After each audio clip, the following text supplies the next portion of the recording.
doing? Hey, okay, how are you? Good. Yeah. So, what's up? Well, I've been asked to call you for an interview. Yeah. Is it for faces? Uh-huh. Yeah. It's cool. I get receiving all those faces. That's cool. You get them? Yeah. I get the new one yesterday. Oh, great. I wasn't sure whether things that I sent you got there or not. Oh, yeah. Each time I received faces. That's cool. What did you think of those tapes that time? The morbid music? Mm-hmm. I think they're great. They're pretty much instructive. Yeah, I was really. I've been listening to those tapes quite a few times, and there's a lot of bands I've never heard of before. Cool. That's what I figured there was maybe some stuff you hadn't heard.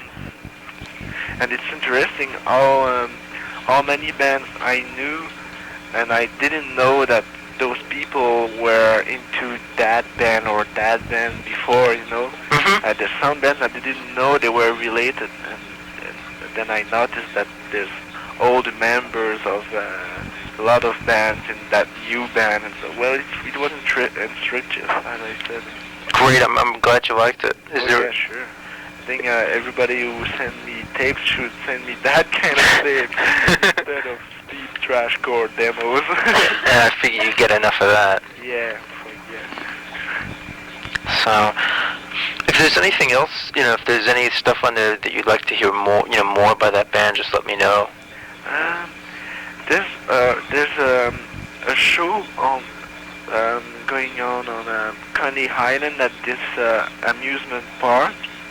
Have you heard about that? No.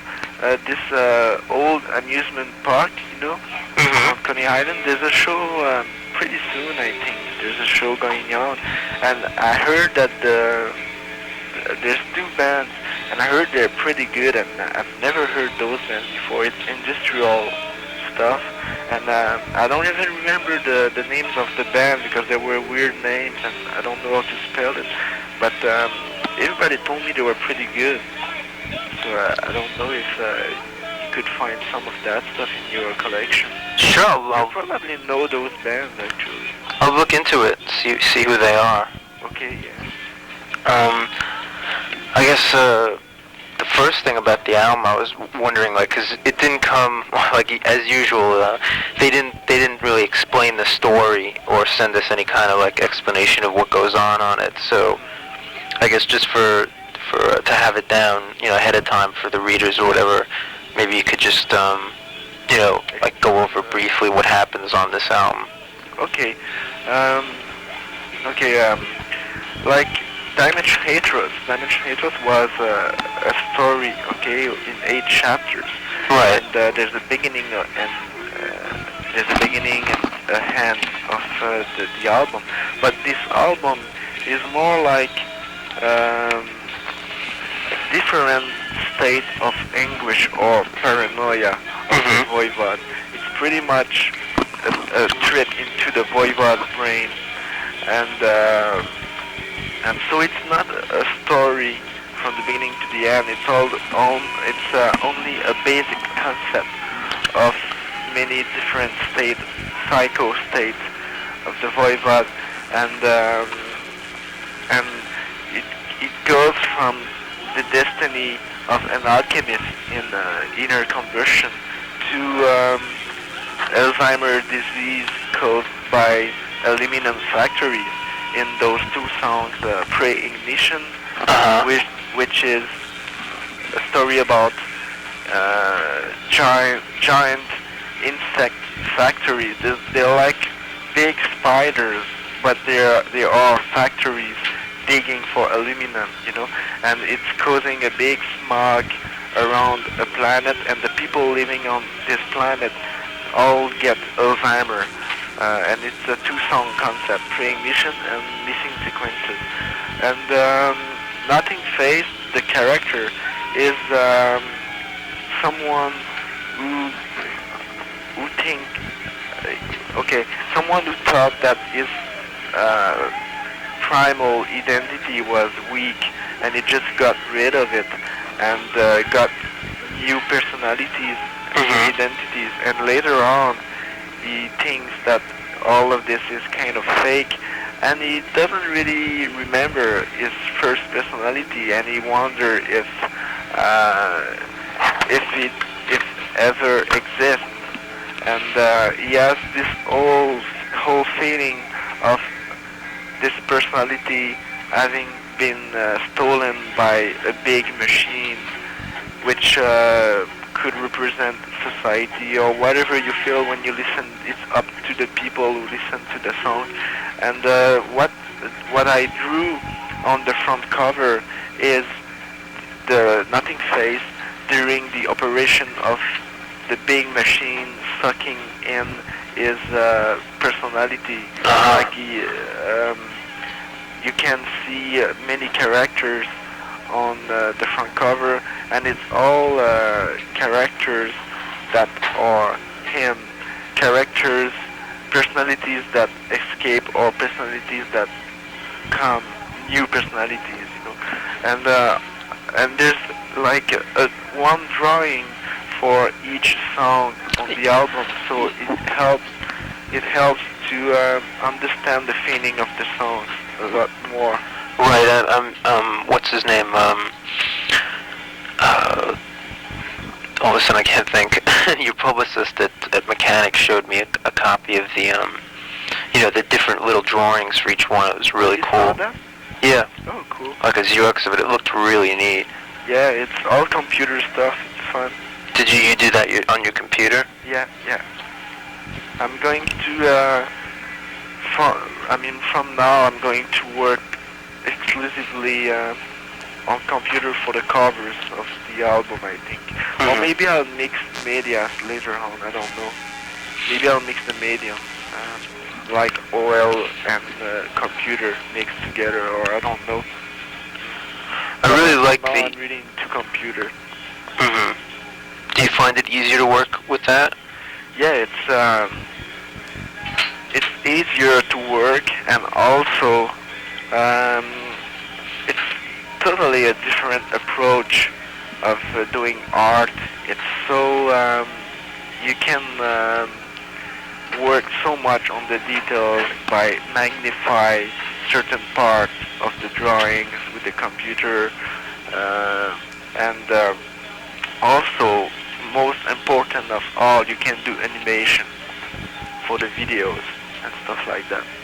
So I'm going to concentrate a lot on computer art now. Cool. I think it kind of fits with the Voivod concept anyway. I think so too. That would be needed to use it in the videos, because I love the video for Tribal Convictions. Yeah. I used my drawings for the Psychic Vacuum videos, but there's no animation, so I'm going to work more on this side, animation and things like that. I also got to see the new logo. Did you design that as well? Yeah, this is like a logo I did pretty quick, because the thing is, at the last minute they asked me to draw a new logo since we switched company, and they wanted some they wanted new art. And at the last minute they asked me a new logo, so I had to did that pretty quick. And I think it's okay, it's computer works too, but next time I'm going to work more on kind of a Voivod logo, a real Voivod logo, like what I did before, you know. Yeah, this one looks very industrial. Yeah, it was the goal, yeah, that it would look industrial, yeah. Also, they gave me a sticker. In fact, I just got it today, where you it looks like you illustrated each person in the band. Oh yeah, they did. It's really funny. They did a sticker with that. Yeah, they sent me like 20 of these stickers. It's like I am kind of a moon with a hat, and okay, yeah, that drawing, that's cool. They asked me for a caricature of the band, and I've never done, I've never done that kind of work, and I just can't draw somebody normal. I have to draw my kind of. So I just did what I thought about everybody in the band. Do each of these pictures kind of like represent what the personalities of the other guys?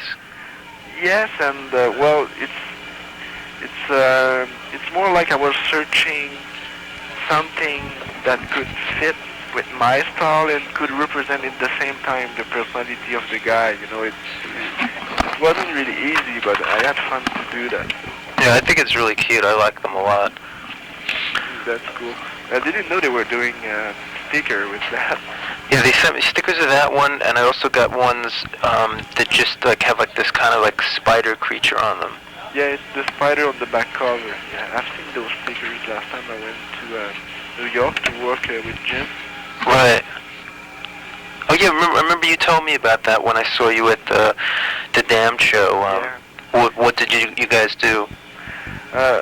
When I saw you at the Damned show, I was with Blackie mixing the album, and I went back like 2 weeks after, and I stayed for 10 days at Jim's apartment, the loft he has with the studio in. In Brooklyn, right? Yeah, that's it. And I stayed there, and we kind of experiment. I went to New York with an octapad Roland, electronic percussion, and my accordion, and we had fun. Do you think you might release anything out of it? What? Do you think any of the stuff you guys were working on might come out? Oh yeah, he's putting out an album. I think beginning of next year, and it's an instrumental album, and he invited a few people to work on this album, and so I went there for 10 days, and some other people will go to his studio and experiment too. So like a few songs we did will end up on his album for sure. What kind of stuff came out of it? Like, what did it sound like?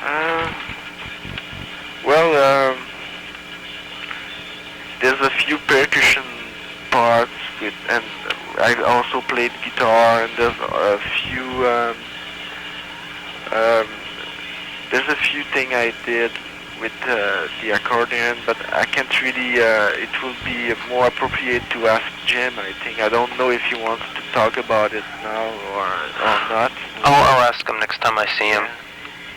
I just got a tape from him a couple of months ago of like a compilation album of his stuff. Yeah, I think it's Sync. Yeah. Yeah. He sent me that tape. It's good. I really like that. Unreleased stuff and remix stuff and stuff like that. Yeah. I guess like the other big thing about this album is like just like how the last album was so different than the one before it and so much of an advance. Like this one seems to me to be even like a bigger advance from Dimension of Trust. Like what were your feelings when you went to make this one in terms of like how different you wanted to make it? I think what happened was, as the other albums, we just released Dimension Hatred, then we began to work on the Nothing Safe, and the song we did were more major than Dimension Hatred, and it's always what's happening, because we're adding other influences, we're adding equipment, like electronic equipment to our equipment, and all of this is making us improve quite fast from album to another album, and there's always people almost shocked when they listen to the album. They don't really know if they like it or not, and then suddenly they really love it, and it's pretty weird, the reaction. I don't really understand, but I think that it's the same normal evolution, Oh yeah, it's definitely. I mean, you can see what you were going at from the last one, but this one's like a lot more melodic, I think. Yeah, we're trying to be more and more musical, staying a rock band, Snakes is trying to put more and more different tones, and also there's something we tried on this album which we didn't before. When the song became complex at a certain point where it was difficult to rehearse, before we were getting into the studio and we would redo that until it's perfect, and then it would sound great on the album, but still it would be difficult to play that live because certain parts were so complex they became weak at the end, live. And on this album we took care of that. There were no weak points at all, like this, the bridge in between the structures, the bridge in between the chorus and the verse and the lead and stuff. Everything is pretty square, but staying weird and complex as a Voivod style. But we took care of putting those songs efficient to play live, So I think the result is an album which sounds way more professional. It's also due to the production. I think the sound is way better than what we've done before. That was something else I was going to ask you. Like, I know you worked with a different producer this time. Were you happy with the way you worked with him? Yeah, we worked with that guy, Glenn Robinson. And is a guy who used to work at the Moray Night studio here in Montreal. And he's the one, actually. He's the one, he went 1 month before we got into the studio. He went to the pre-production, he went to the rehearsal. And he's the one who told us that we should take care of checking out the weak points before getting into the studio, because it's not things that you resolve into the studio. It's things that you take care before, which is a different approach that we've done. And so we just spot every weak point and redo the whole thing and do another structure so the song could sound real efficient and square and professional in our visual play. So when we got into the studio, I think everything was perfect in that. Right. We had nothing to change into the studio, which we had to do before. Before we went into the studios, and some parts we were listening and we were like, oh, this doesn't fit at all. Let's change that, And it's not. I don't think it's the best way to work. Now I know that you have to make the song perfect. So when you get into the studio, you only have to improve the thing and not change it. Right. Did he? I don't know whether he's had really a background doing kind of things that are very, avant or anything. Did he have any kind of problems relating to your sound or what you were trying to? Some of the things you were trying to do, or did he understand it? Well, first of all, the producer Glenn is pretty well known to do a good sound for the drum and a good heavy sound for the guitar. He worked on projects like the Cult pre-production and Kate Richard album and stuff like that. And he was pretty well known to do perfect balance. You can locate every instrument in the space when you listen to the album, and it's probably the first time. Before, when you would listen to the albums in a Walkman, everything would happen in the middle of your brain, and now you can locate the instruments more, and that was what we were searching for this album, because we're getting more, even though it sounds more and more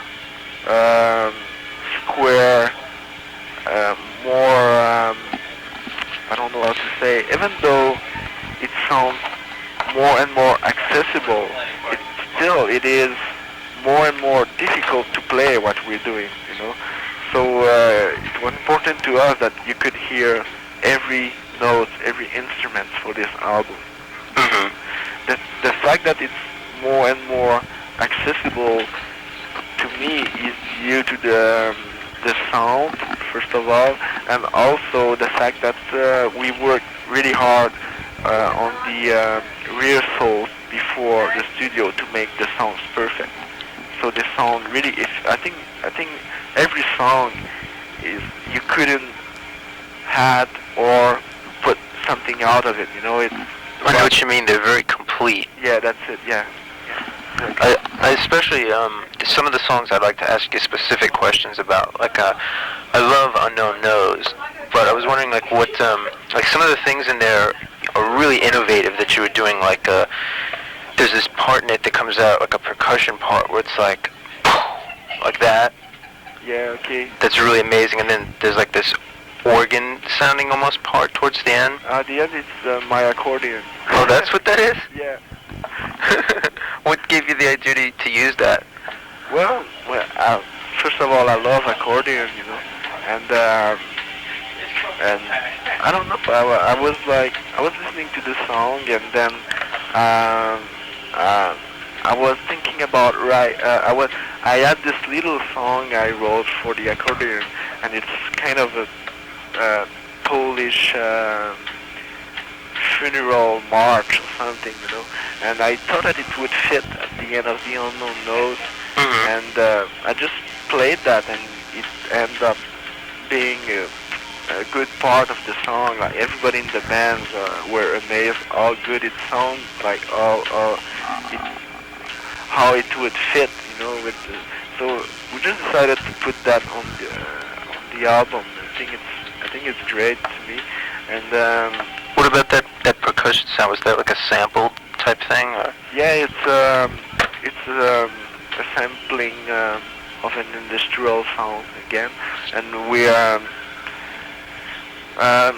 the next albums, you know, will sound more and more into that vein, because before we used to add industrial sounds to our music, and now we're getting electronic equipment now, so we're going to compose with that equipment. So it's going to sound a little bit more into that vein for the next album. But for like Dimension Haters and Nothing Fades, what we did is we did the songs, got into the studio, rent electronic equipment, and add sounds there and there, you know. Right. Like there's another one too in Missing Sequence.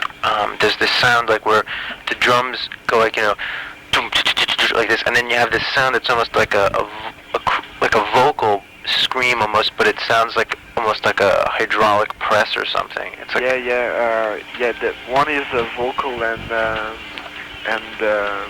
electronic mix, and the other one is an electronic sound I triggered with the tongue. Cool. And I think it's those kind of things, and samplers, sequencers, and electronic percussion, right, and effects on guitar and vocals. So it's going to sound a little bit more like Chrome for the 90s, you know. Oh, I love that band. Yeah, me too. Big fan.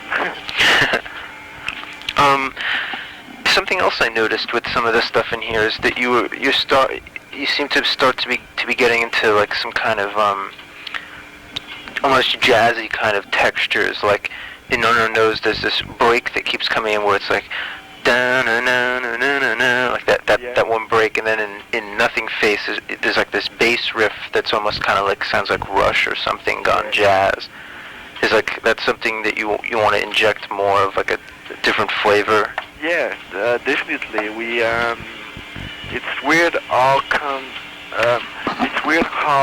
we put more and more old stuff that sounds like future stuff.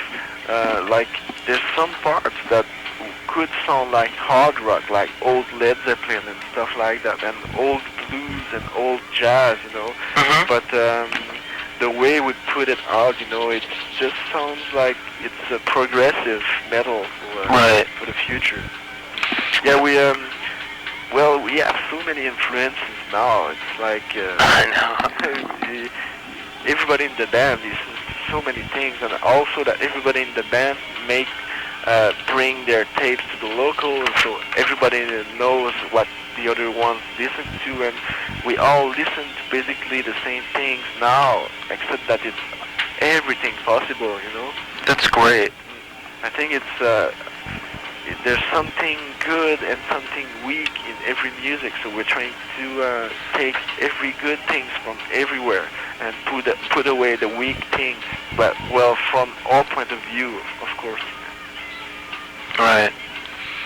One of the things on the album that, like, I guess a lot of people would be kind of surprised about was that you did a cover on it, and which was Astronomy Domini. What could you tell me about, like, what made you want to do that? I mean, I think it came out amazing, but like, what? Yeah, you like that? Yeah, I think it's great. Oh, that's cool. Because and I've played it for a lot of people who weren't into you before, and it really gets a great reaction. Yeah. Yeah. Cool. Because there's many reasons. One of the reason is to get people curious about it and take a listen to the Voivod album. People who would not listen to Voivod, they will just be curious and listen to that, like the college radio stations. Mm-hmm. And the other reason is we wanted to do a cover, and we wanted to do a cover that fit with Nothing Face, the Nothing Face concept, and Sid Barrett totally fits with the Nothing Face concept, and that's a fact. And you made it a lot heavier sounding. Yeah, well, we made it. We tried to make it sound for the 90s, Mm-hmm. So. Snake's vocals are amazing on it. It's really, I've never heard him sing like that before. No, me neither. Actually, I didn't know he could be soft. But yeah, I think it's the most amazing thing on this album is Snake can be melodic without sounding fake. Like, he kept all his style, all his integrity, and he just put more tones, more double vocals, and more stuff. And I think it totally fits. It stayed Voivod, and it's to me the Voivod's future. To do all those vocal parts, that fit with the music and without being tacky, Mm-hmm. That's to me the Voivod's future. Do you think with that song, I mean, they were telling me that it was going to be like a CD single and stuff like that. Like, do you think, will you film a video for it or anything? Or? Yeah, for Astronomy Domini. Well, Astronomy Domini is like, we could do a cover that everybody in the band would have loved, except that we had to find a cover that everybody in the band has been influenced by when young, Mm-hmm. So we're really into that song, Astronomy Domini, because it's part of everybody's past in the band, and we'll do a video and also like a EP, like a 45, Mm-hmm. and also CD. Do you think that'll get you more, more airplay or more? Well, I wish to get the attention of college radio station, because I do think that what we're doing is interesting enough for many people to know that. So I wish to have airplay with our album. Definitely. I mean, that's a whole market that really hasn't been exposed to that I think would like what you're doing. Mm-hmm. Do you think you ever? I really liked last year when you were covering Holiday in Cambodia. It's really cool. Do you think you ever might put that on a B-side or something? Or? Well, we were thinking about that. What happened is there's a band. I think it's Last Rocket. Oh, that version was terrible. Well, I haven't heard, but they put that version out, so we just forgot the idea of putting it out now. But I mean, it's another song that it's part of everybody's past in the band too. So it's one of the songs that we'd like to put out as a B-side someday for sure, or on a live album or something, you know. Mm-hmm. Do you have any ideas yet for videos, like what you might want to do, or which songs? We have a meeting today where we have this kind of party, a wedding party for our sound man, which is weird. Anyway, and we have this meeting, and everybody has his own little ideas about the video, and we'll all discuss that tonight at this party, and we'll see what will come out of it. We'll jam at that party, or only covers. It's going to be fun. Cool. How about the last song on the record that I really wanted to ask about was Into My Hypercube, which was like, again, a real surprise because it had such a different feel than a lot of what you did before. It was really, I don't know, it just had a very different mood to it. Like, was that something you wanted to try, like to get to something slow and not so frenetic? Well, yeah, Into My Hypercube is something I read it's a while ago, I read in a scientific magazine that with computers they could calculate and draw 9 dimensions. So they were, like the computers could draw a cube in 9 dimensions, which they call an hypercube. And the drawing of it by the computer looked a little bit like a cube inside another cube, but it's a little bit more complex. And I just imagined myself or any being living into a hypercube, the feeling, of living into 9 dimensions at the same time, and but stuck into a cube. And Blackie came up with that riff at the beginning, smooth riff, and I mean, we needed something, we needed that kind of feeling, like claustrophobia feeling, and like a smooth kind of feeling at the beginning, and it gets more and more like anguish in the middle and all that stuff. So I mean, that's the way we write our songs, right? We find a subject, and we write the songs around the subject, so the songs reflect the lyrics. Or when Piggy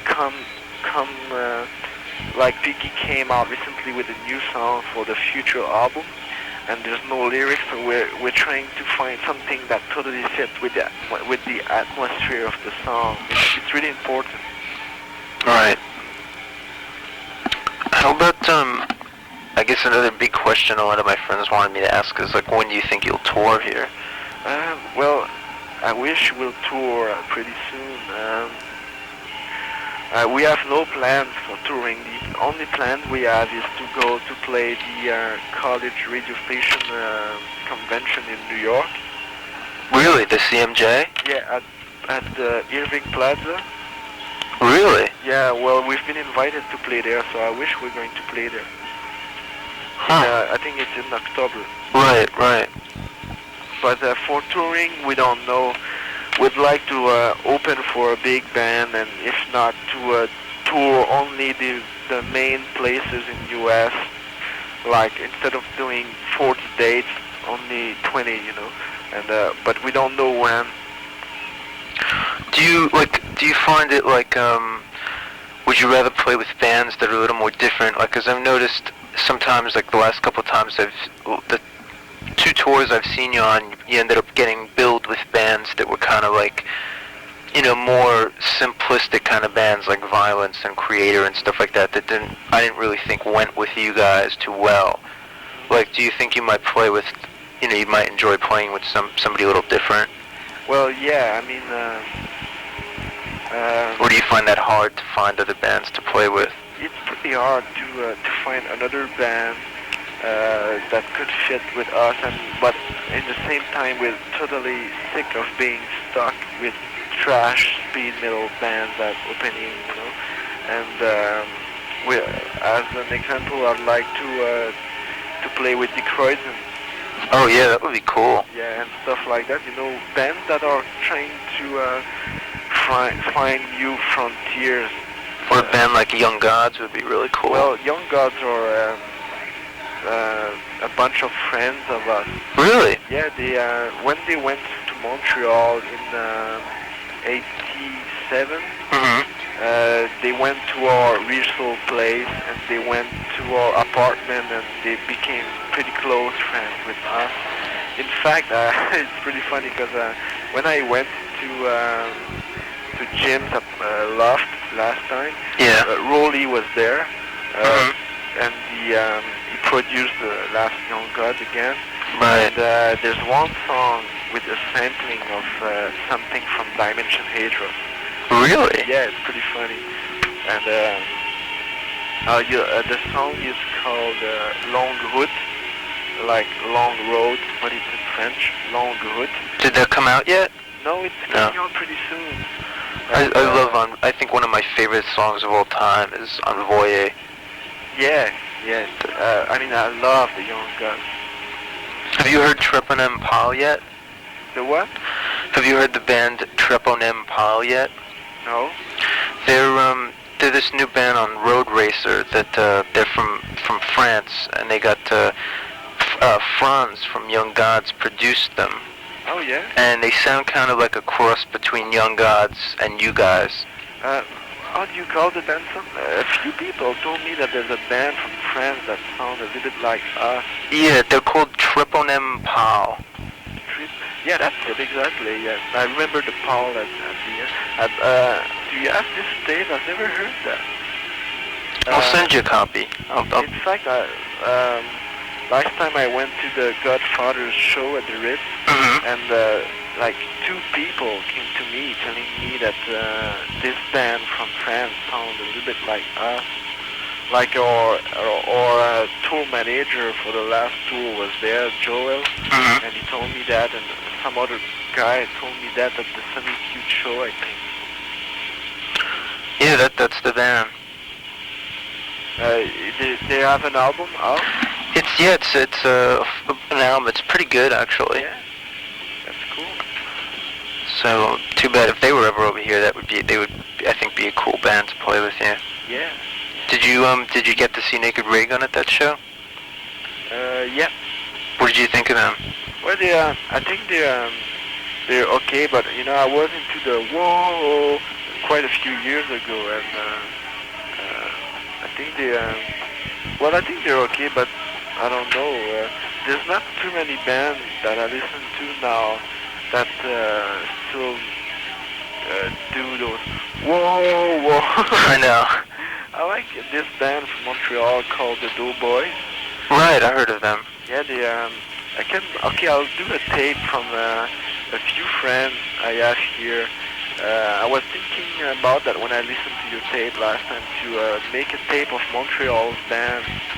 I'll do a tape for you. I'll send the tape. I still have your address and stuff, and I'll send you a tape about of the Doughboys, the Northern Virtues, which are a bunch of friends of us, and they sound like English punk guys. That what is surprising that they never changed their sound for metal, which is pretty rare now. Yeah, I know. And they kept playing the same good punk music, you know. And they put out an EP recently. It's quite good. And there's a few other bands here that are more industrial and stuff like that. So I'll make you a mix of those bands. Oh, thank you. You can have an idea of what's going on here. Well, of course, there's also DBC. Yeah. Kind of like, I think they kind of ripped you off a little bit. Well, it's funny because, you know, when I saw they gave me a CD, I took a look, I saw the concept and the lyrics and stuff, and I immediately thought, well, yeah, it sounds a little bit like Dimension H was the beginning of the photons and the chaos of the reaction, you know, and well, didn't really take care of it. And then I saw a few reviews recently, like in Kerrang, and they just say that it's a cheap Voivod, so they're pretty pissed off. I always see those guys downtown, and last time, 2 days ago, they went to me and, did you think we sound like you guys? And they were pretty pissed off by those reviews, but it's not our fault. But I can, you just told me that you think they rip us off, Not in a bad way, but they're obviously really influenced by what you're doing. Yeah, they're cool still, they're cool guys, but they should take care of having their own identity. Mm-hmm. They used to sound like Slayer, and now they're trying to sound like us, but I don't want you to write that on the magazine, though. I don't like to put bands down. Yeah, I know, no problem. Who do you think, like you were saying that you'd want to open for a bigger tour, like who do you think you'd get into opening for? Well, it's pretty, that is another problem, there's not that many bands I would like to tour with. I think I would like to tour with Metallica, of course, or I was thinking about Megadeth, but I don't think they're pretty much happening now. I don't know what's going on with those guys. And there's not too many bands that will pick us up too. And I don't know. I think we're pretty much damned to headline in U.S. for the rest of our life, I think. Oh, that was something I was going to ask later, but it fits in with what you were just saying. Like, do you guys still work day jobs? Oh no. No. No, we always managed to put a show there and there, so we could live of our music. But we really began to live from our music last year when we signed. Not last year, but this year when we signed with MCA. Mm-hmm. It was the real beginning of the real money. If I know this I think this album is like the greatest album this year, but like it's a kind of hard to, I think if people were exposed to it, they would like it, but it's the kind of thing like, a lot of the more thrash metal fans might not like it, and other people might not hear it. Like if you have a problem selling it, would you continue anyway, just making it for art's sake, let's say, or would you, is it a thing where you really need to succeed financially with it? It's always what happened in all our career, The problem was it was new, and if when it's new, it's not. There's no tolerance from people, but there's. This intolerance is good because there's nothing worse than tolerance. When people just tolerate your album, it means that you are adapted to the words, And if there's intolerance, it means that those people will have to adapt to your style, which is good. That's what happened. Is my English good enough for you to understand? Oh yeah, no, I understand exactly what you mean.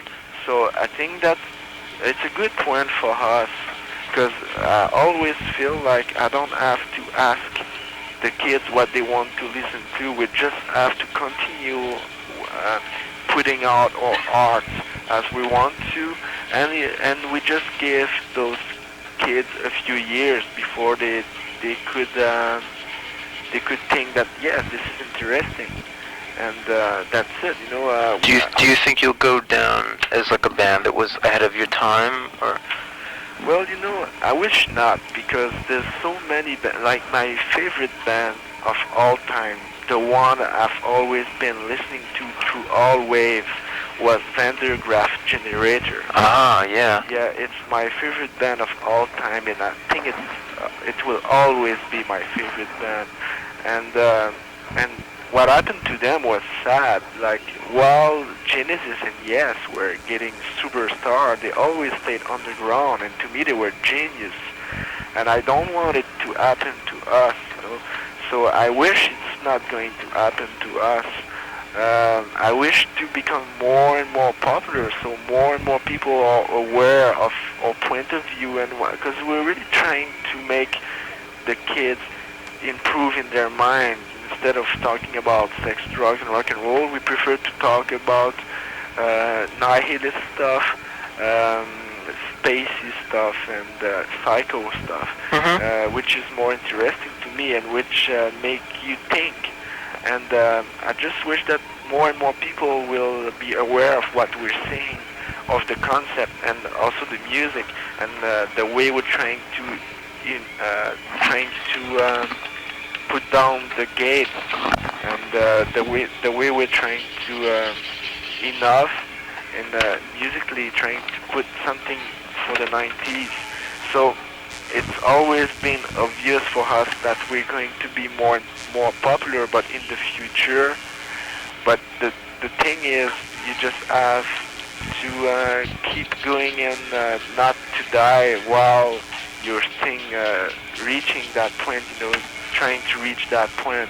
You have to reach that point, and then after it's okay. I mean, when we'll be considered as professional musicians doing some... Okay, I take my example from Rush. The way they kept working on their sound, the way they kept improving progressively to something now who is so popular, you know, is totally due to their music. They always kept their integrity, always, and that's what we're trying to do: keep our integrity, and we just wish not to die underground, you know. I agree. I think that's what you should do. Do you think it'll be easier with Mechanic? Oh, definitely. Do they, give you more commitment than like Noise did? Well, Noise is a pretty good independent label. They did the best they could do as an independent label, and but Mechanics is a major. I mean, it's part of a major label, so we'll have like twice the promotion. And I will ask question to myself, you know, because I do think it's going to sell twice. I think so too. Holly from Mechanic had shown me all that stuff about Noise, trying to get you to record another album for them. Like, how did that work out? Like, did they just stop pestering you, or? Well, it's a long fight we had, and it ended up being resolved in between Noise Lars and Mechanics Lars, which is good, because at the beginning it was a fight in between all Lars and Noise Lars. But the problem is legal stuff, and I can't really talk about that in the magazine without receiving a letter from the label's lawyer. I know that because it happened to me before with Metal Blade or First Label. Right. Do Mechanic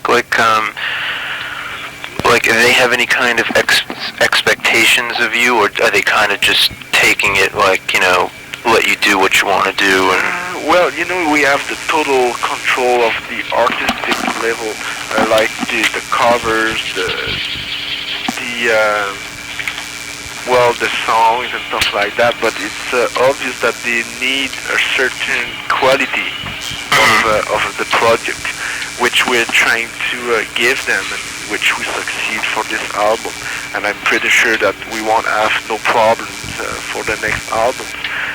They just know that we have this following that kept growing, and if we just compromise, we'll just lose everybody, like the Trash Kids and the people that were getting into our new direction. So they know that we know what we have to do. We have to do what we want to do. That's it. And it's, as I said, we never ask the kids what they want to listen to. We just put out the project we want. We just express ourselves. It's our art, and it's the way we feel. And we just wish that we just hope for some comprehension from everybody. And I think we're getting it so far. Do you think that they'll be able to interest people in you that aren't necessarily just like your regular, metal fans? Well, it already began with the Killing Technology album. To me, we began to have more curious people at our shows, more gothic punkers, more industrial people. Well, yeah, that's when I picked up on you guys around the time of Killing Technology.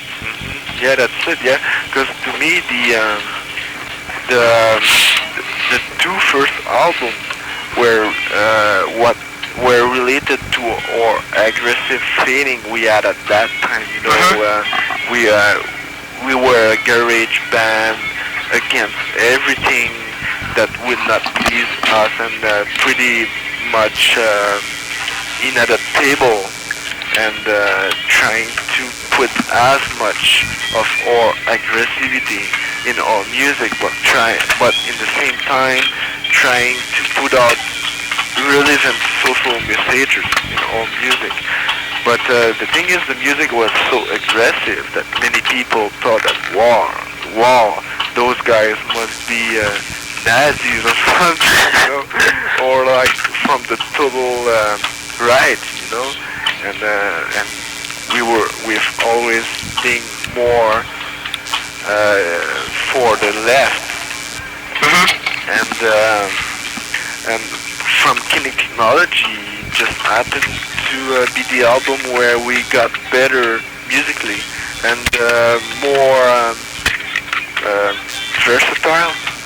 Okay, in the feeling we wanted to put out. We just succeed in putting out our feelings, but like putting out different feelings, not the same aggressive wall of sounds all over the album.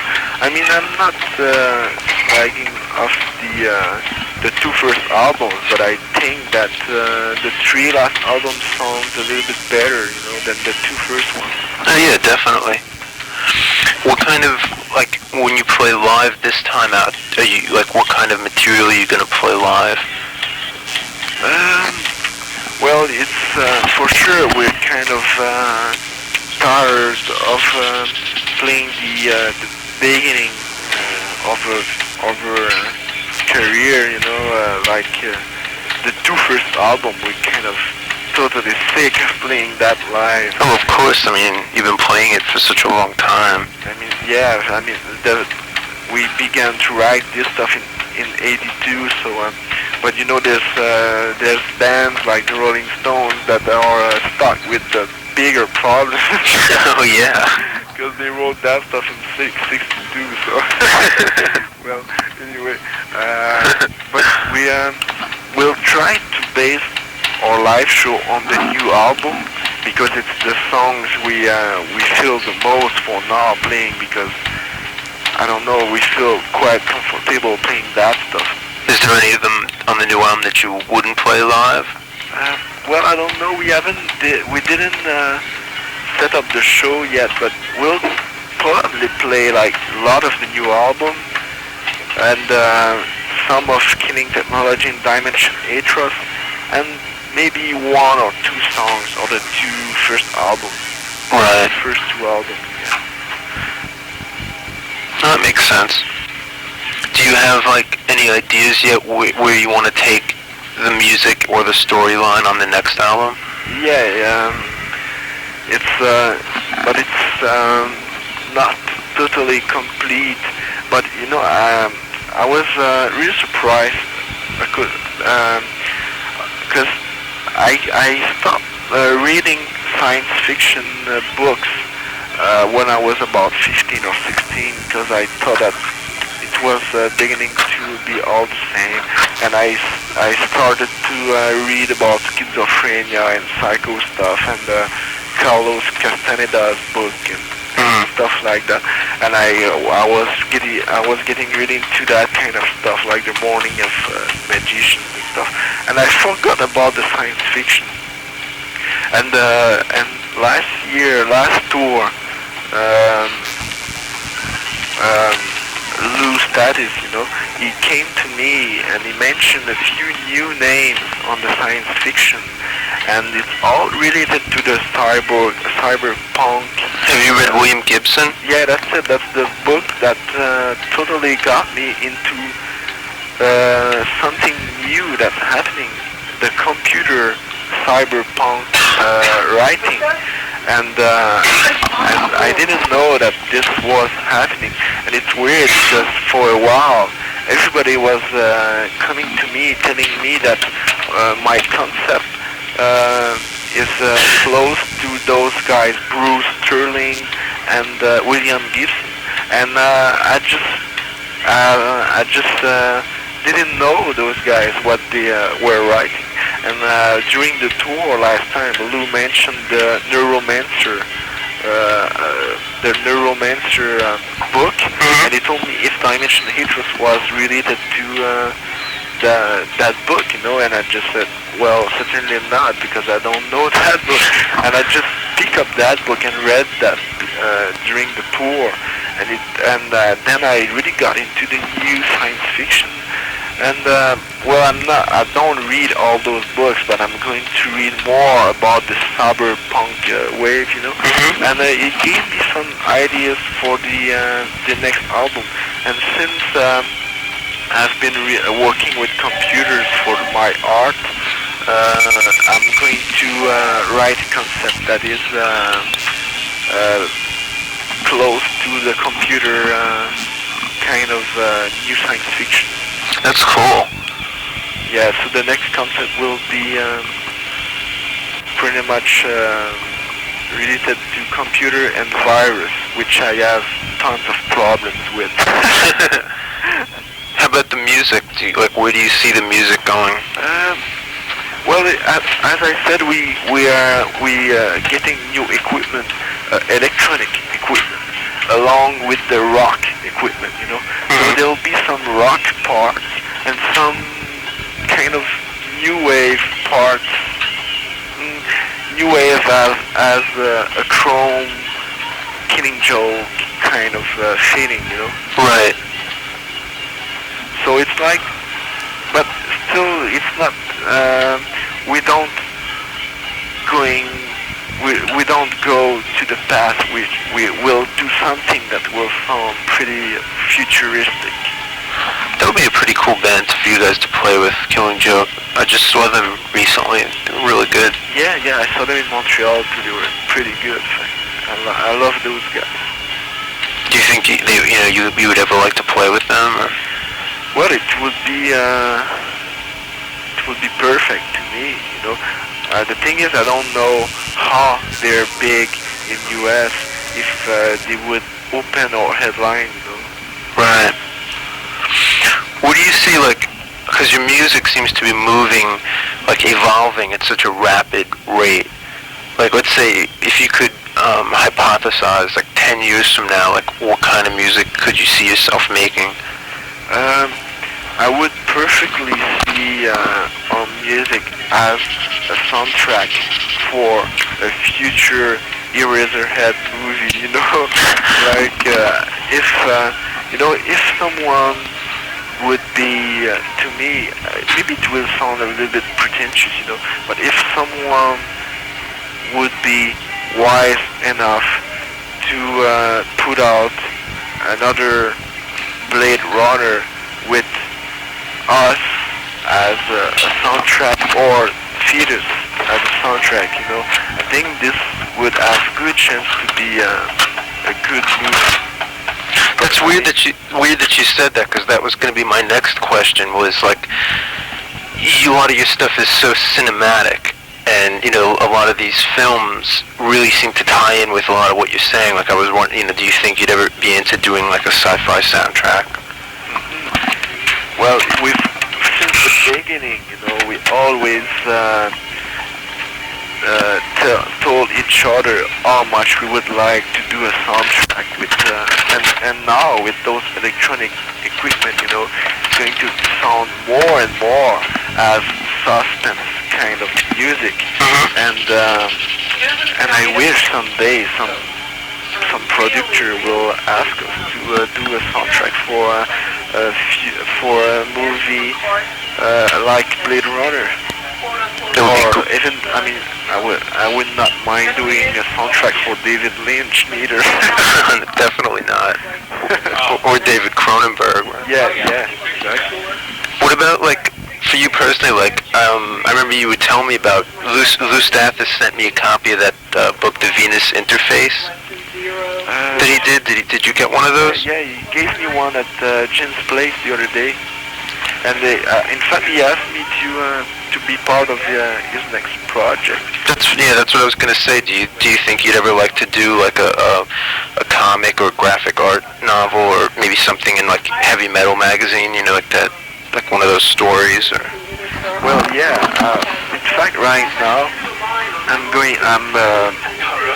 doing a cartoon.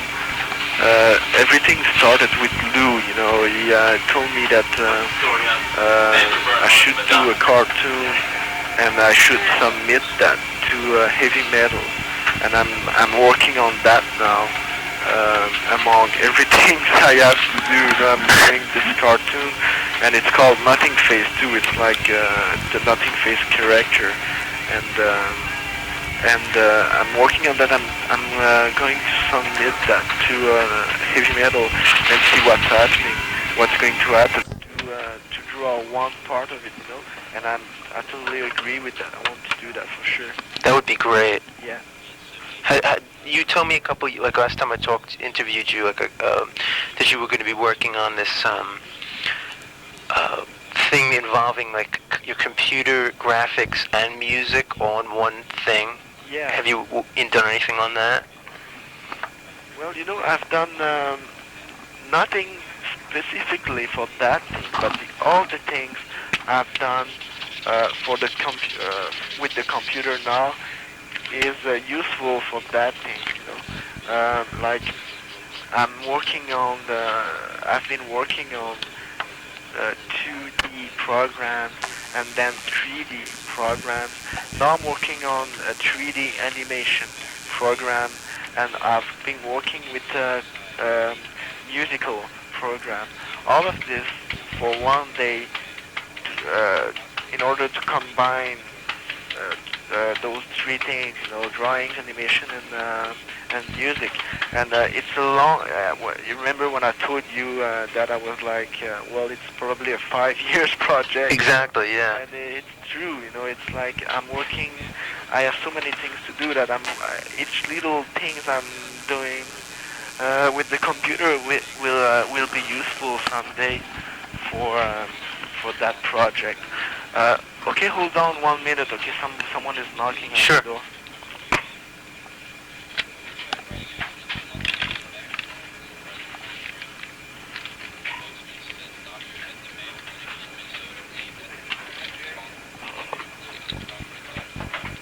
Okay, it's like he has new faces with him. Yes, because it's Blackie's place where you send the wait. I have a letter from you in the package. Oh, cool. Yeah. Yeah, you used the address on the, for the Voivod representation. Yeah, it's Blackie's place. The office of the fan club into Blackie's apartment. Oh, do you guys have different apartments now and everything? Yeah. Piggy's living with Snake, and I'm living here with one of my friends, and Blackie's living with the guy, and the guy who takes care with him of the fan club. Do you enjoying that? Is it different than all being together? Hold on.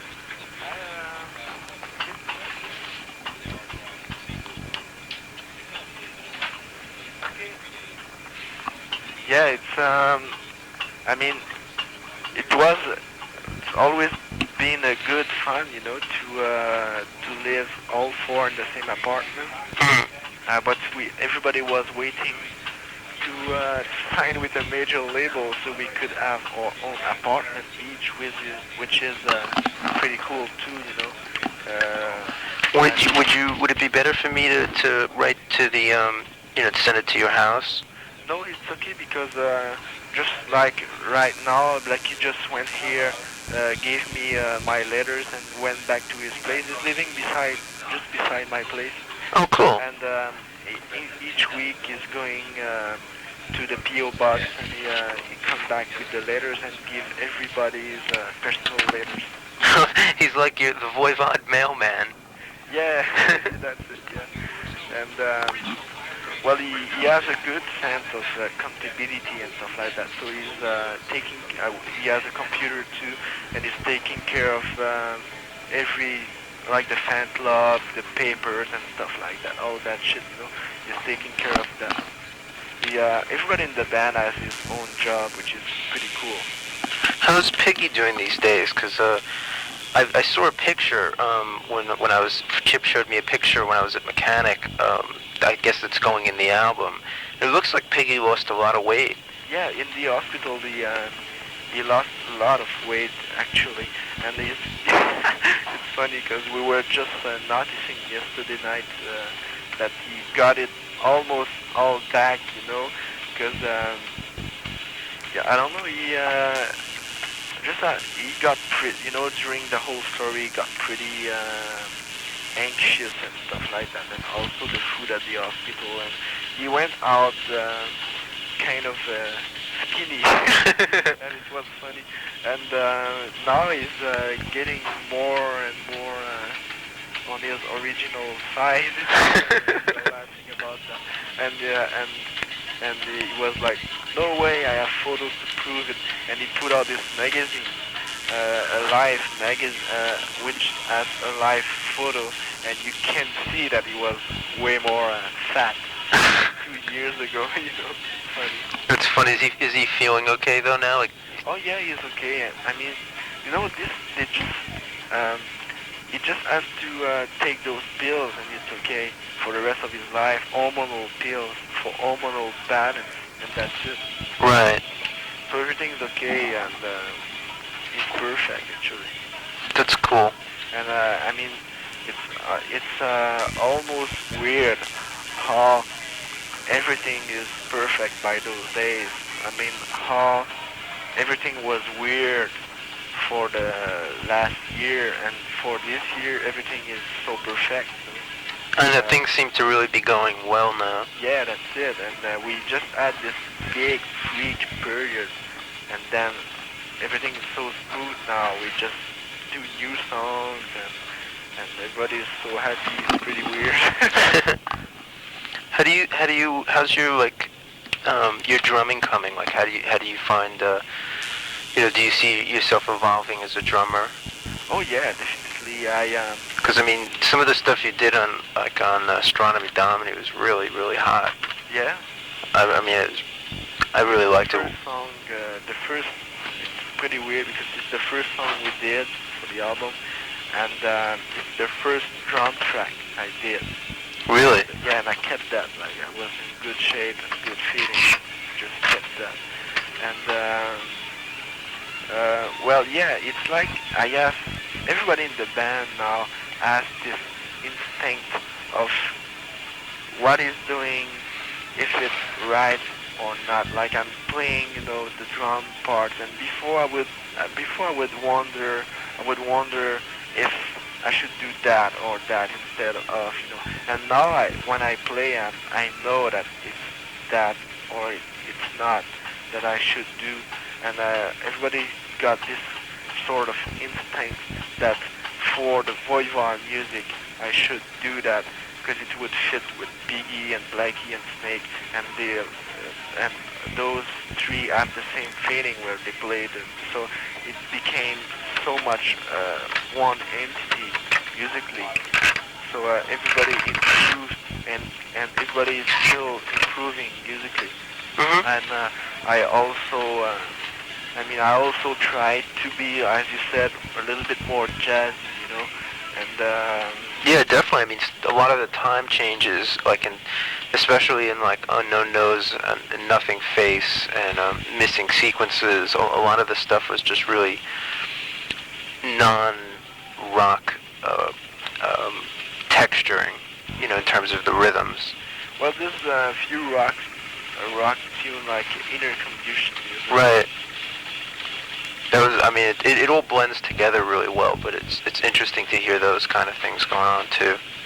Well, I like Inner Confusion because it's a concept that I don't know if I told you about the concept of inner confusion, but it's a concept that I appreciate a lot about alchemy, you know. Mm-hmm. And did I tell you that? No. Okay, it's okay. It's kind of the destiny of an alchemist, okay, and it's a concept related to a lot of things that I've learned in books and at school, because I was really into alchemy because I thought that you know the alchemists, they were like doing all those metal transmutation. Mm-hmm. Because they were trying to understand the universe, because they knew that the most complex reactions were into the brain, so they were trying to understand the whole universe, and so they figure out that if they would understand the universe, they would understand the brain, and they could do brain transmutation, so they could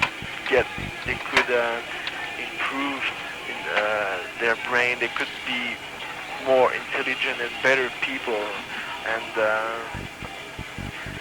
I thought that the goal was great, like half mystic and half scientific, you know, and after the wars, just because of the wars, you know, the goal changed, like the mystic side just went away, and it's being replaced by the capitalist side. And now the new science is like half scientific, half money. Mm-hmm. And I don't really like new science for that, you know. And but you can't really be against progress. It would be like being anti-breeding, you know. But anyway, and I went to school into chemistry, thinking that it would be close to alchemy. And then after chemistry, I went to physics. I wanted to be a nuclear physician, you know. And then I realized that every physician in nuclear physics were working on military projects, you know, laser and bombs. And then I just stopped the whole thing, and because I was pretty much disappointed how much new science was far away from alchemy. Mm-hmm.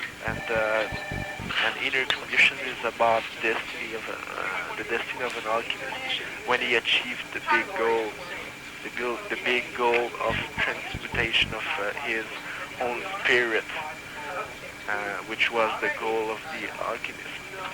That's cool. How do you feel like about, I mean, because you're really into technology and science and chemistry and things like that, but yet you're also aware of like man's tribal kind of nature and, you know, the primitive type thing. Like, how do you think that science is not responsible enough?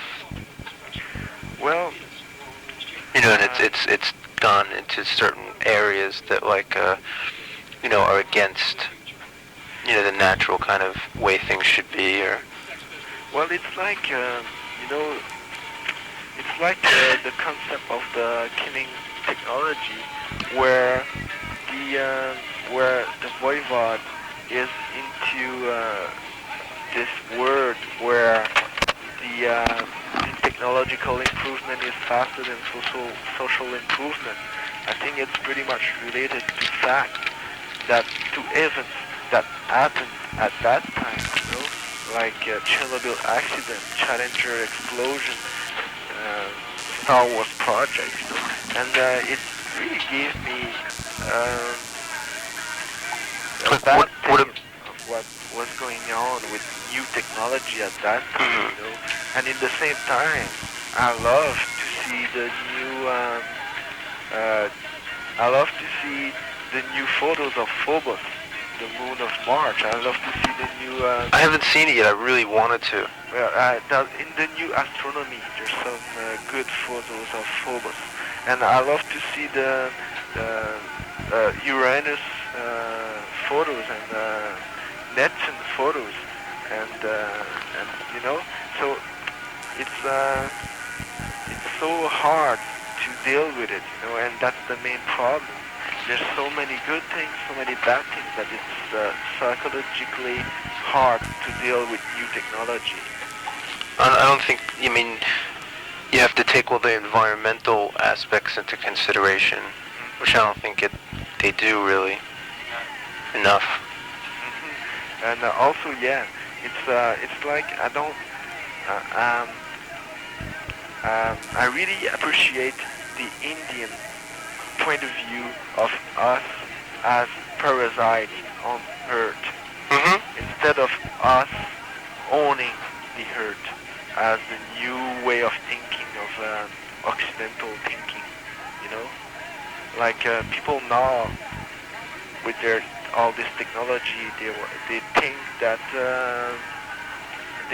they own the Earth, the planet, and in fact we are parasites of this planet, and we're getting pretty bad parasites now. We're totally instead of being in symbiosis, it's becoming like a malignant parasite. Well, it's like the planet now is totally choking, and like a bad lung, you know, and the ozone, the water, the acid rain, especially in Canada, coming from the down U.S. and from also Canadian factories, and like also like this, you know, where we come from. Up north, we were living by the biggest aluminum factories in North America. Really? It's called Alcan, ALCAN. Oh yeah, I know the one. Yeah, and we were living by that factory, and I read about that place in the Greenpeace magazine. Yeah. Yeah. Yeah, it's like, you know, aluminum is giving Alzheimer.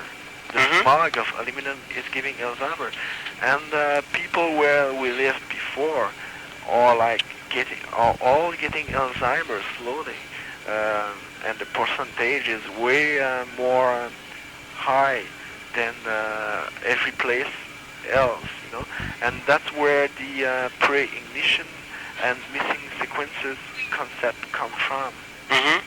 Like all those giant insects, which are mechanical factories coming onto a planet, digging for aluminum, and the smog that comes all around the planet is giving the Alzheimer to the people. And the pre-ignition is the coming of the factories, and the missing sequences is the people losing all their legends, culture, because of Alzheimer. You know, every data are being erased by Alzheimer. And, that's pretty much a Greenpeace statement there. I read something a month or two ago in Omni, I think it was, and when I read it, I thought of you, and I was wondering what your reaction to it would be. It was an article about how they were saying how they think during the next century, like with the computer technology and everything, that they were going to download people's consciousnesses from their brains into computers, and that's how people were eventually going to live. And it was basically saying that humans were going to become like outmoded creatures, and that they were going to spawn this new race of computer consciousnesses that were taken originally from humans. And I was wondering what you would think of that. Would you, if you were offered that, would you want to do that or not? Well, you know, I don't know. I mean, I'm pretty sure that the future will tell if yes or not it's a good thing. But like this thing called the computer syndrome, which they already noticed in U.S. a lot on the new kids, which are freaks, computer freaks, they began to think more and more by option. Like instead of saying, I'm going to the toilet, they'll say option number 10, and they go to the toilet. Oh my God. It's really weird. And but the thing is, this computer syndrome is also acting a lot on me. Like the way I'm so paranoid on the details on my computer, just it's really reflecting on every gesture I do all day, like from eating to brushing my teeth, and my way of thinking completely changed. And to me, it changed to something more structurized, a lot more structurized as a step to achieve a goal. Like I know more and more that to go to that point, I have to pass by that point, And to me, it's a good effect on my art. But I'm not sure if it's the same thing for everybody.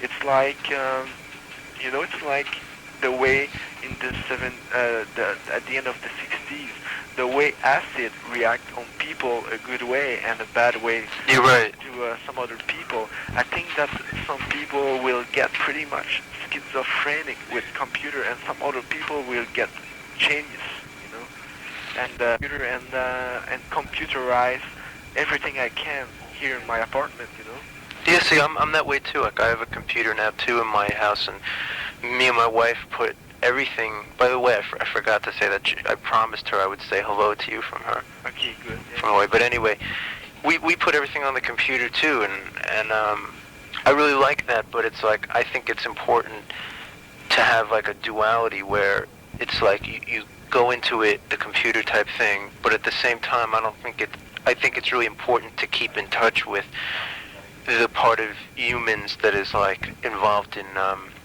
ritual and emotion and stuff like that.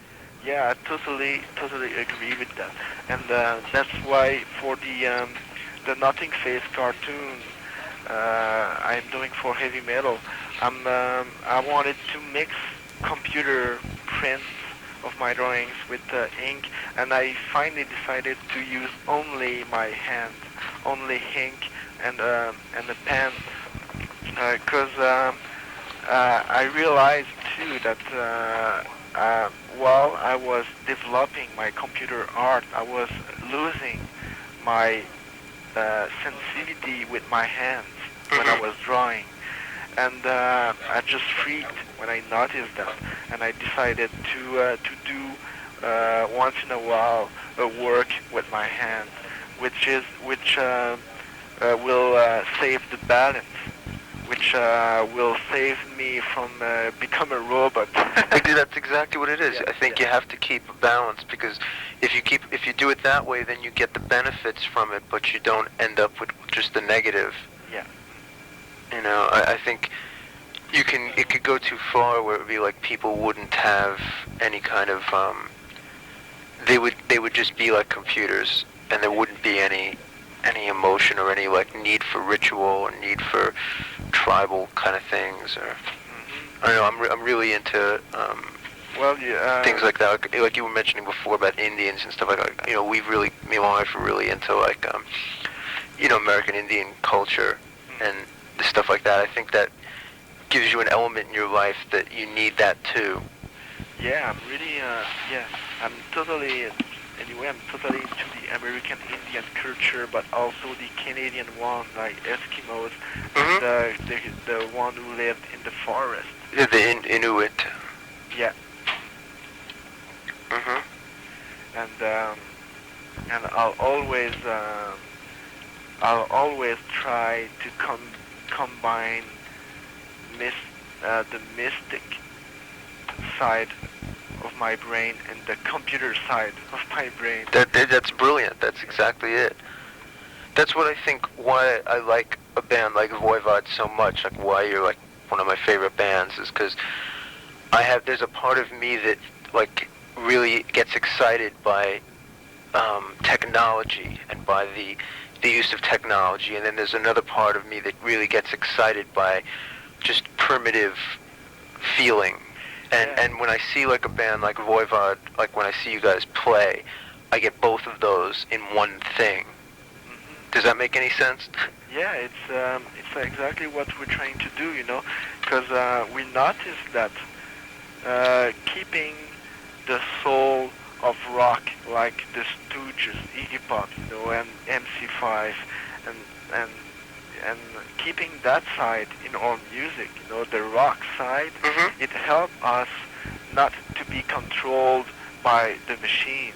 It helped us to control the machine, like to help the machine to boost this primitive rock feeling in our music, you know, instead of being controlled by the machine and lose the control of the machine and being a robot band with no soul live, you know. We will always be a rock quartet, you know, like will always be a good live rock band Mm-hmm. with weird atmosphere there and there to help the feeling, but we'll never end up being a new wave robotic band.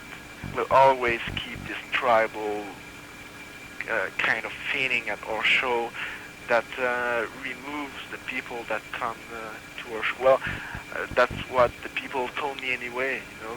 Oh, I They have definitely feel that. they have this, they all along, all over the show, they had this primitive kind of feeling of putting out the energy from inside themselves and giving, like this we want to trade this energy with the crowd and receive this energy, and the only way we can do that is by sweating on stage, putting out a rock show, but with all the technology we can use to make it perfect. And so if we're putting out energy, we're receiving energy from the crowd, and I think the trading is interesting, because the more we boost the crowd and the more they boost us, and the show is getting more and more high, and I mean we're basically a live band, I think. Mm-hmm. Even if the result in the studio is pretty, I'm pretty satisfied with what we accomplish in studio. I think we are basically a good rock band live. I agree. I think we'll stay that way too, because we feel the blues and the rock and roll, because it's what we've learned in the 70s when we were young. Mm-hmm. Where everybody in the band learned to play on Aerosmith, Ted Nugent, Cooper, Led Zeppelin, Sabbath, you know. So it's just the roots, and also MC5 and the Stooges. Right. Well, I think that's what gives your music its power. There was two other things I wanted to just ask you about, if you could. One of them, I don't know if Chip from Mechanic talked to you about this, but he was asking me if maybe Faces could do a contest or something to promote, you know, Voivod. Yeah. And I was really into that, and you know, I suggested maybe, you know, because what we usually do at contests is like we'll give away something from the band, like, you know, a guitar or you know, one of those kind of things. Like when we did Glenn Danzig, we gave away like an animal skull that he signed and stuff like that. So, you know, but rather than give away like the usual, you know, typical kind of thing, like a guitar or something like that, I thought maybe it would be cool if, I don't know if you know, you would approve of that or anything. So I figured I'd just mention it to you. Maybe like give away like something you drew, or if like you could draw something.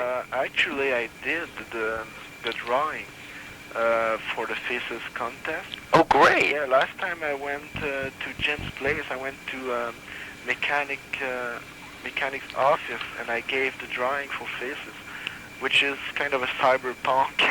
Cool. And I don't know why they didn't give you the the drawing yet. I don't know. They didn't give it to me yet, but that's great. I think it'll be really good because it'll, make more people aware of the band. I mean, well, what is interesting, is instead of taking some old sketch, I just put out a piece of paper and drew the sketch, and I didn't even photocopy it. I just if they want it to be original, it's going to be original, Great. That's really cool. The other thing I wanted to mention to you, I have this friend named Beth, who lives in Boston, and she's like, as far as I know, like your biggest fan. Like she is totally obsessed with Voivod. Like whenever she comes down here and we hang out with her, like all she talks about is Voivod, and she was she had read about stuff about the album before it came out, and like so for a week all she was going around was going, I can't wait to hear Into My Hypercube, what a song title, and stuff like that. And she's supposed to be interviewing you for this magazine called B-Side. I don't know if they set that up yet, but she said she was going to do it soon. So if you talk to her, I think you'll find her pretty interesting. Okay. She's called Beth from Boston? Mm-hmm. Okay, I'll take note of it. She's in the Iron Gang. Yeah? Yeah, she also told me that she had ordered something from you guys. She said that she ordered like some early demo tapes or something that you had for sale. Yeah, well, we have a lot of early demo tapes. You never received one of them? No. Okay, I'll take care of it. We have like the first show we put out in '83, and we have also a few '83 demos and a few live shows along the years, and well, we have a lot of demos actually, and I'll send you some along with the tape of Montreal's band. Oh, great! Thank you. I would appreciate it. But did she receive the demo? Last time I talked to her, she hadn't gotten it yet. Okay. Well, she will. I know she ordered it recently.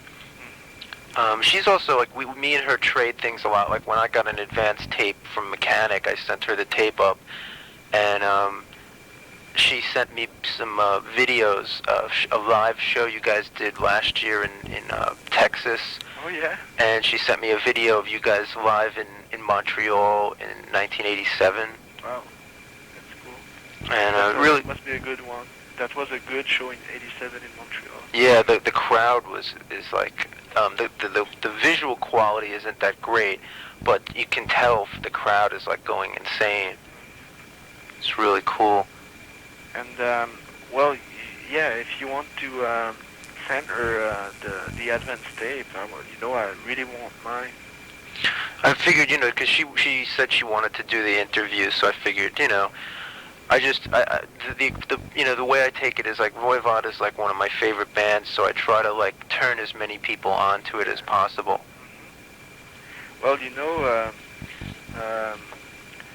the way I think about bootlegs, it's like someday I was reading Keith Richards' interview in some magazine, and he just said, when the guy asked about bootlegs, he just said, well, if there ain't no bootlegs on you, you ain't no good. I think it's a good positive way of thinking. I always thought that way anyway. So, well, yeah, I think you should actually send her the advance tape. I did. I sent it to her a couple of weeks ago. Yeah. She loves it. She loves it? Oh, yeah. Voivod is her favorite band. I think she's even going to get a Voivod tattoo. Wow. She's That's really cool. You know what else she sent me that was really funny? She found this interview you guys did back in I think 1983 or so, and it is really you look totally different. Like your hair was really different, and Blackie didn't have the side of his head shaved, and you did this cartoon. It said something like, what is sex to you or something, and you did this outrageous cartoon of all these bodies and pizzas flying around and stuff. Wow, I remember that. Yeah, I remember doing that cartoon in Jonquière about '83, Mm-hmm. and Yeah, that's pretty old. And yeah, the pizzas and the cans and stuff like that. Yeah. It was really funny. Yeah.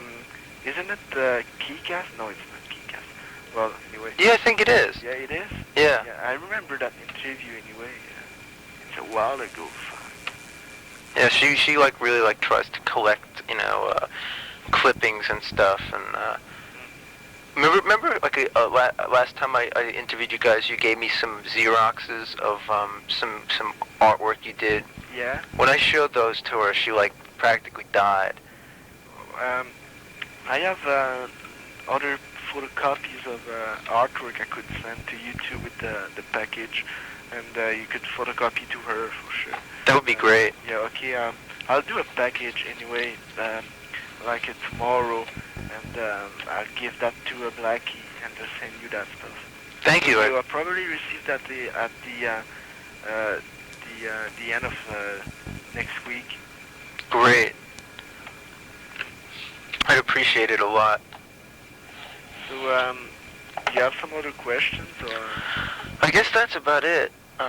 Is there anything else that I didn't ask about that's, interesting that's going on with you guys, or? Well, I think we got over practically everything. There's always things to talk about with you guys. Yes, there's always things to talk about for sure. I'm really glad that you enjoyed those tapes. I was like, at first when I made them, I was wondering, well, is he gonna like this kind of stuff, and I wasn't sure. The faces, the what? Those tapes I'd say. The more yeah. tapes. Yeah, I think they were great. I mean, there's just the fact to know that, like even if you don't, there's some cult band that even if the music is not that good, you have to know what they're doing. Mm-hmm. Like, okay, there's some Black Flag albums I don't really like, but you have to know those albums because they've been so important in the history of music. Exactly. So you have to know as many things as possible, to me. I definitely agree.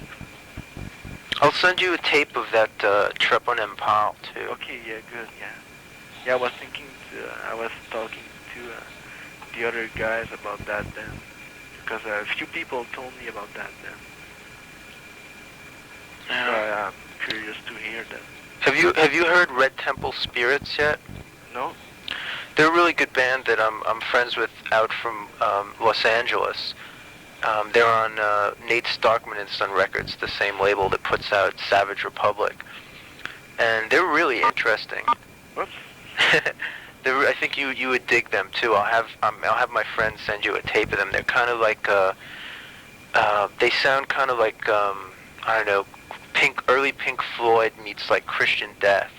Good. They do like a cover of Set the Controls for the Heart of the Sun. Oh yeah. And their lyrics are really interesting. They're really like into Indian mysticism and stuff, and they're a really cool band. I think you'd enjoy them. Right, that's cool. Red Temple. Red Temple Spirits. Okay, yeah.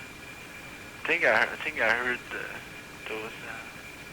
that name before. Okay.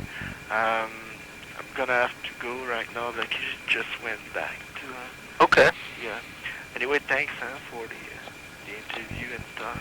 No problem. I try to get as much stuff as I can written about you guys that Oh, I wanted to mention also. I just realized we moved a floor here at our office, so it's a different suite number or address. Oh, okay, yeah. Is that? Let me take a look, cause